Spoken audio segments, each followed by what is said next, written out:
My name is Selena Lawson. I'm 30 years old.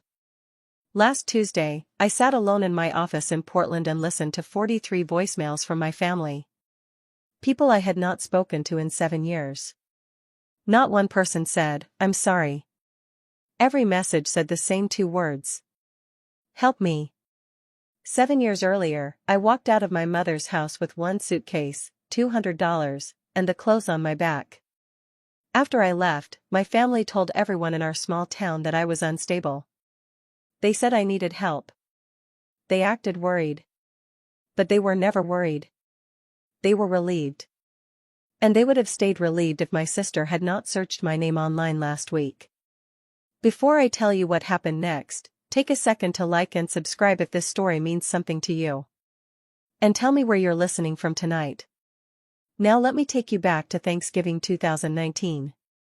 The night everything finally broke. Ridgewood, Ohio. A tiny town where everybody knew your business before you did.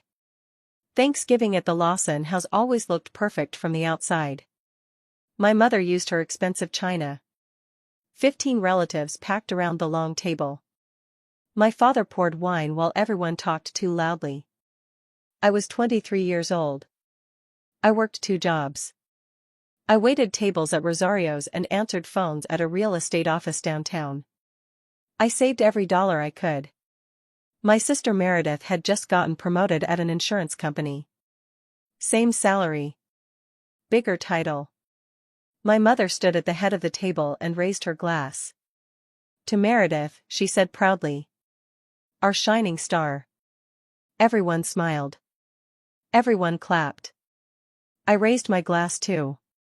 Nobody asked how I was doing. Nobody asked about my classes or my future. I felt invisible in my own family. But that night, I had come with one question. I waited until dessert, when the noise settled down. "Mom," I asked carefully, "is there any money left in Grandma Ruth's education fund?" The room went silent. Not normal silence. Dangerous silence.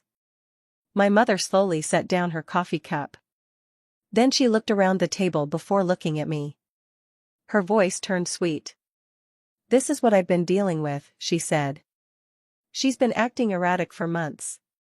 My stomach dropped. My Aunt Deborah reached over and touched my hand. "Honey, your mother only wants what's best for you." I didn't answer. I carried plates into the kitchen and started washing dishes. Because that was my role in the family. Everyone else celebrated. I cleaned. The faucet was running, but I could still hear voices from the dining room.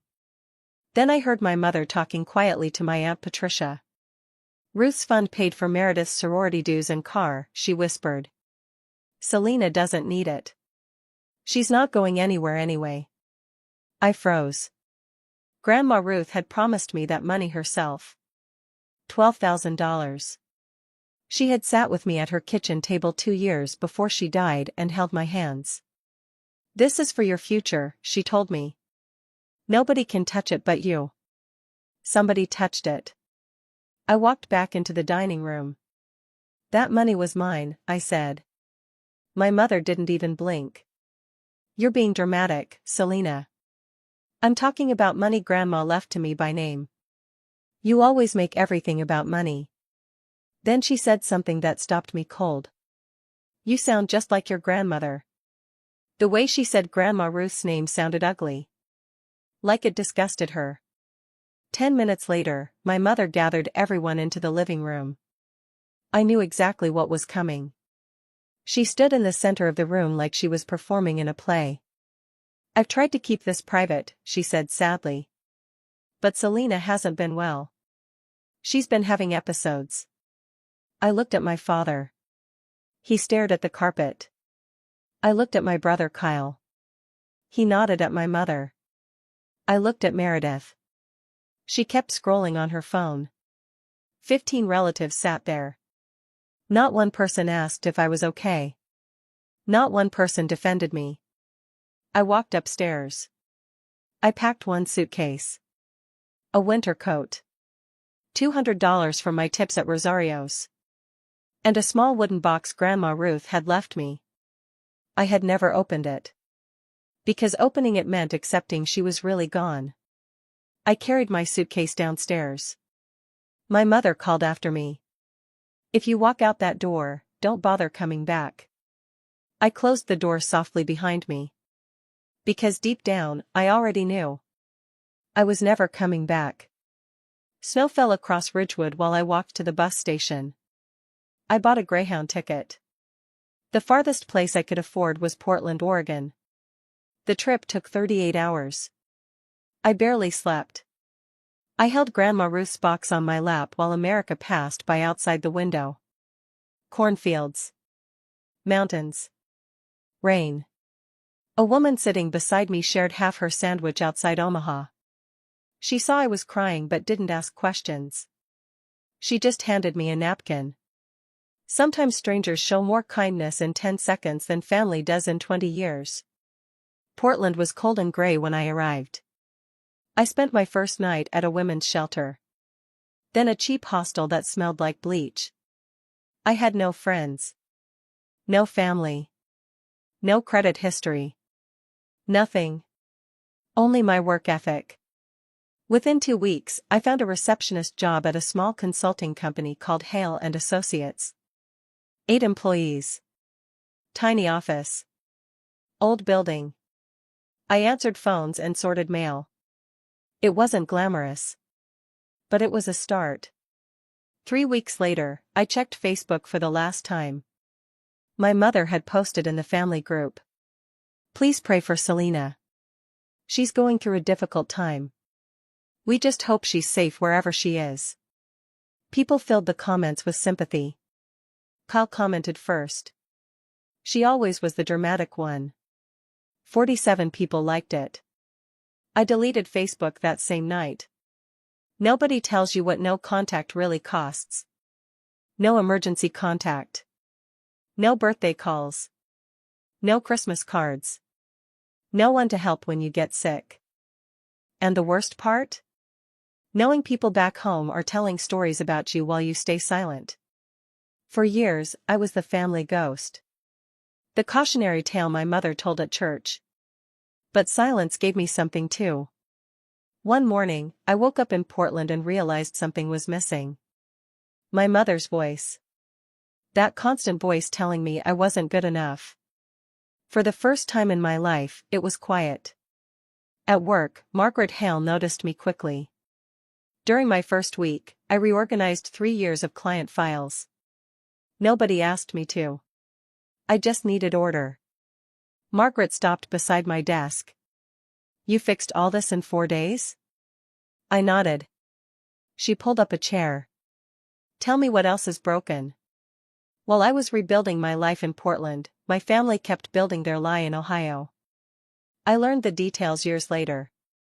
My mother told people I was living in a treatment facility. My father told neighbors they hoped I was safe. Kyle posted vague messages online about selfish family members. Meredith moved into my old apartment and sold most of my furniture. For 7 years, they treated me like a tragedy. Meanwhile, year 1 in Portland was survival. Year 2 became something else. I started building a future. At Hale and Associates, I moved from receptionist to project coordinator in 6 months. Margaret trusted me with a small community garden project. I finished early and saved the client money. After that, she kept giving me more responsibility. I enrolled in online business classes through Portland State University. Work during the day. School at night. Cheap meals. Used clothes.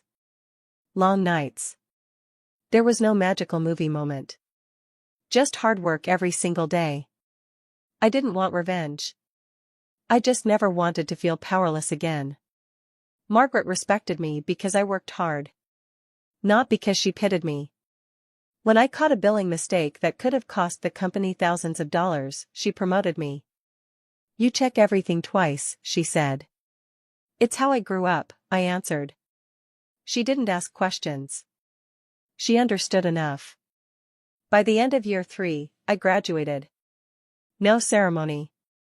No family cheering. I printed my diploma myself and hung it in my office. The next morning, Margaret knocked on my door. "How does project manager sound?" she asked. The company had grown. And so had I.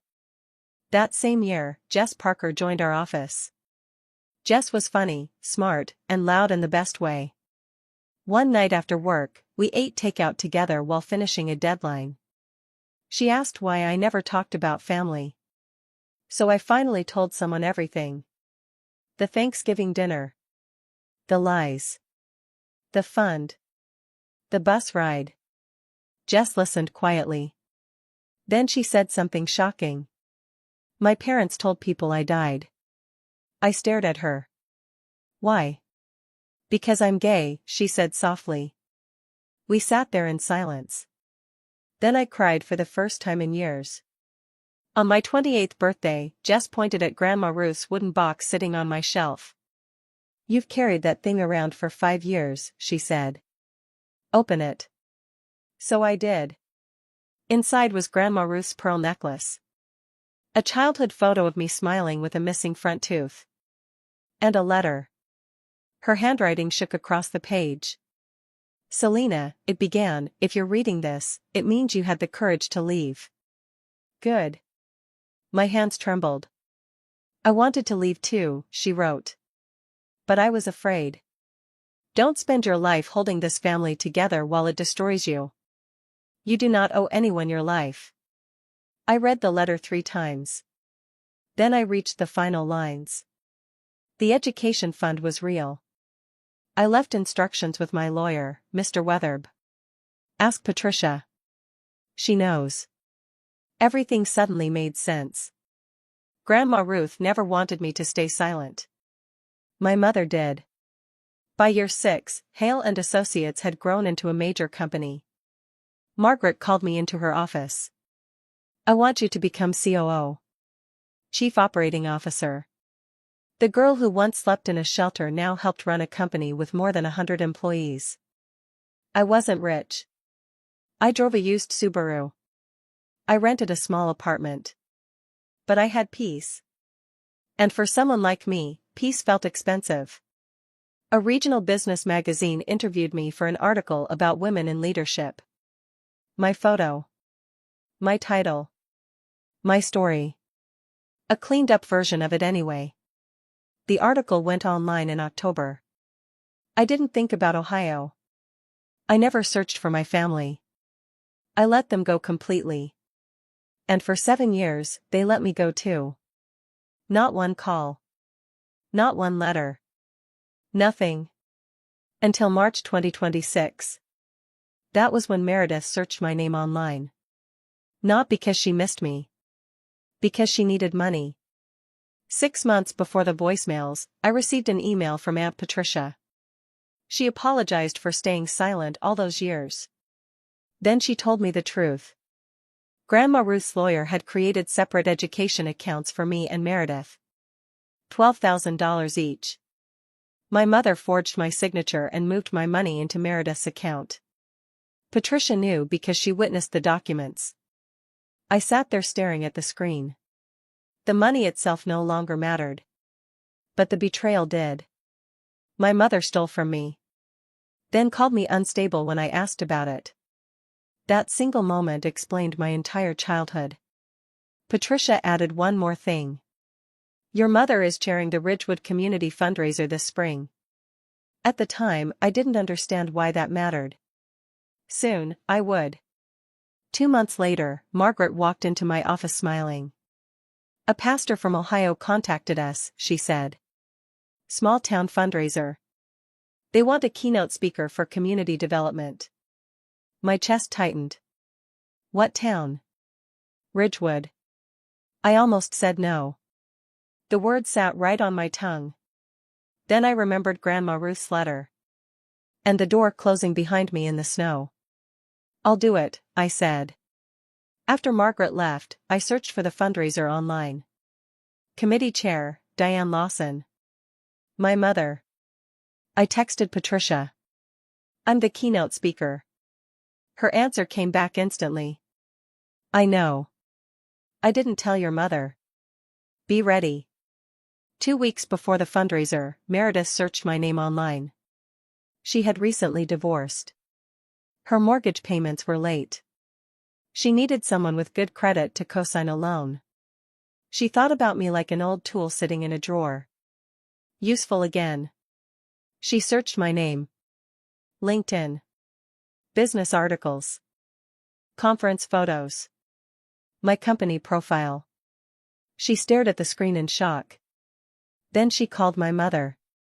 "Mom," she whispered, "Selena is a COO." Patricia told me. My mother went silent. Not happy. Not proud. Terrified. Because suddenly, the lie she had told for 7 years was falling apart. The call started that same night. I was finishing a meeting when my phone began buzzing. Again. Again. Again.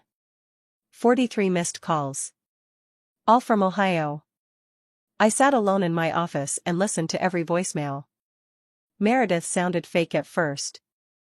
"Hey Selena, it's Meredith. Call me back. I really need to talk." My father sounded nervous. "Your mother and I could really use your help." My mother sounded cold. "Family is family, Selena." Kyle wanted money for a business idea. And Meredith kept calling back. Her voice finally cracked by the last message. "Please help me." There it was. Those 2 words. Help me. Not "I'm sorry." Not "we were wrong." Just help me. I leaned back in my chair and stared at the ceiling. 7 years. 7 years of rebuilding myself from nothing. And the first time they contacted me, they wanted something. I called Jess. "My family found me," I said. She paused. "Which part hurts?" "The part where I'm not surprised." I put my phone on Do Not Disturb. I didn't answer anyone. A few days later, my mother emailed my work account. She accused me of being selfish. She claimed she had protected my reputation for years. Then Meredith sent me a LinkedIn message asking me to co-sign her loan. "You owe us that much," she wrote. Kyle posted publicly on Facebook. Funny how some people get a fancy title and forget family. People agreed with him. I took screenshots of everything. Not for court. For myself. Proof. That night, Patricia warned me. "They know you're speaking at the fundraiser. They'll be there." March 15th. I flew into Columbus and drove through miles of gray farmland. Ridgewood looked exactly the same. The diner. The church. The hardware store. The community center on Maple Street. 200 people filled the fundraiser hall. I signed in at the registration table. My badge read. Selena Lawson. COO, Hale and Associates. Keynote speaker. Through the doorway, I saw my family. My mother sat proudly at the center table wearing a navy dress. My father beside her. Meredith smiling too hard. Kyle near the buffet. None of them knew yet. At 7:15, Pastor Daniel Briggs stepped to the microphone. "Our keynote speaker tonight grew up in a small town just like this one," he announced. "Please welcome Selena Lawson." The room applauded. Then I walked onto the stage. My mother's face went completely white. My father nearly dropped his glass. Meredith looked like she couldn't breathe. Kyle froze mid-bite. And then something incredible happened. The entire room stood up. A standing ovation. 200 people clapping for the daughter they had been told was broken. My mother stayed seated. I stepped to the podium. "Thank you," I said calmly. "It's been a while." Nervous laughter spread through the room. I gave my speech. Professional. Confident. I talked about community programs and rebuilding neighborhoods. Then near the end, I changed direction. "I grew up in a town like this," I said quietly. "Some of you may remember me." The room became still. "I left 7 years ago with $200 and a suitcase. I didn't leave because I wanted to. I left because staying was costing me too much. Nobody moved. I was told I was unstable. But the truth is, the help I needed was distance. I never looked at my mother. I didn't need to. This work taught me something important, I continued. Community is about seeing people for who they really are. Not for the stories told about them. A woman in the third row covered her mouth. Whispers spread across the room. That's Diane's daughter. She said Selena was in rehab. She's a COO? When I finished, the crowd stood again. This time the applause lasted longer. After the speech, people crowded around me. Old teachers. Neighbors. Church members. Some hugged me. Some looked ashamed. Then my mother pushed through the crowd. Her smile looked painful. Selena, sweetheart, she said loudly. What a surprise. She opened her arms for a hug. I didn't move. You had my number for 7 years, I answered. Her smile twitched. You embarrassed this family tonight. I never named anyone. Meredith stepped forward. We need to talk about the family. I heard your voicemails, I said. All 43. Silence. Not one apology. Just help me. My father finally spoke. Selena, let's not do this here. Dad, I said softly, you had 7 years. Kyle crossed his arms. You think you're better than us now? No, I replied. I think I'm done being less than you needed me to be. Then I walked away. No yelling. No drama. Just calm. I sat in my rental car afterward with my hands on the steering wheel. Inside the building, people whispered in shocked little groups. By morning, the whole town would know. I called Jess. It's done, I told her. How do you feel? I looked out at the parking lot. Like I'm 30 years old for the first time. That night in my hotel room, I sent one email to my mother, father, Meredith, and Kyle. I told them I would not co-sign loans. I would not send money. And if they wanted a real relationship with me, it had to start with honesty. A real apology. Not excuses. Not guilt. Not family is family. Until then, my answer was no. A week later, I called Grandma Ruth's lawyer. Mr. Weatherb was retired, but he remembered everything. Your grandmother didn't trust your mother with those accounts, he admitted sadly. The money was gone forever. But I decided to do something else. Something Grandma Ruth would have loved. I created a scholarship at Portland State University for students separated from their families. Students trying to survive on their own. I named it the Ruth Lawson Community Scholarship. The university posted a photo online. 6-year-old me smiling. Grandma Ruth behind me with her pearls shining. It wasn't about revenge. It was about changing the ending. A few days later, Patricia called crying. I should have defended you years ago, she whispered. You're saying it now, I answered. It doesn't feel like enough. It isn't, I admitted. But it's a start. Then she told me what happened after the fundraiser. The town turned against my mother. People questioned her everywhere. At church. At the post office. At the grocery store. The story she had built for 7 years collapsed almost overnight. Pastor Briggs asked her to step down from the fundraiser committee. My father moved into the guest bedroom. Not divorce. Just distance. One night, Patricia overheard him say something unbelievable. You lied about your own daughter, he told my mother. She proved you wrong without even saying your name. My mother blamed me for turning the town against her. My father finally answered honestly.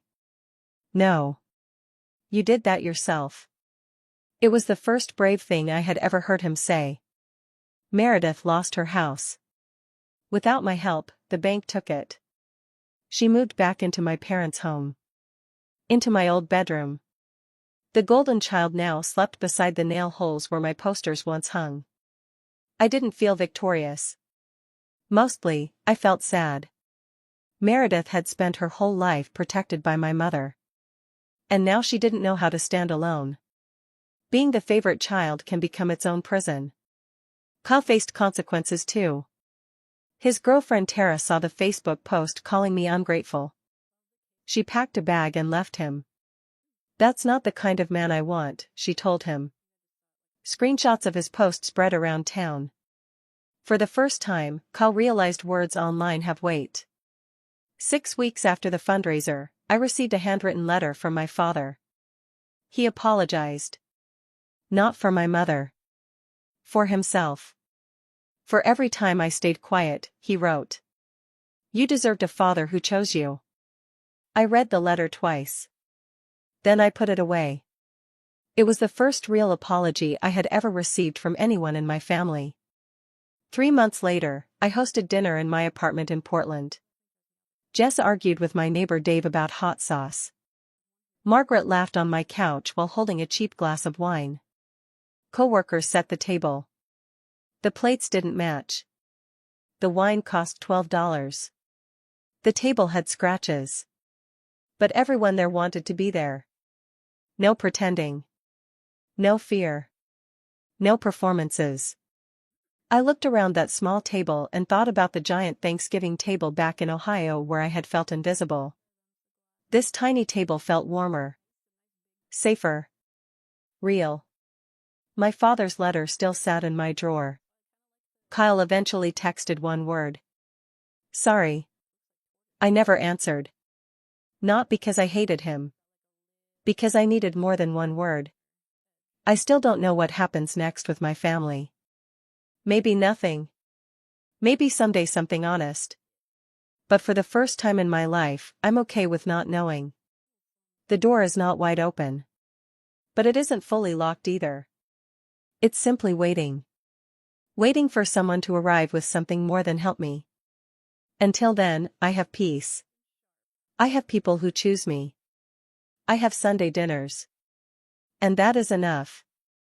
If you're listening to this story and it feels familiar, I need you to hear me clearly.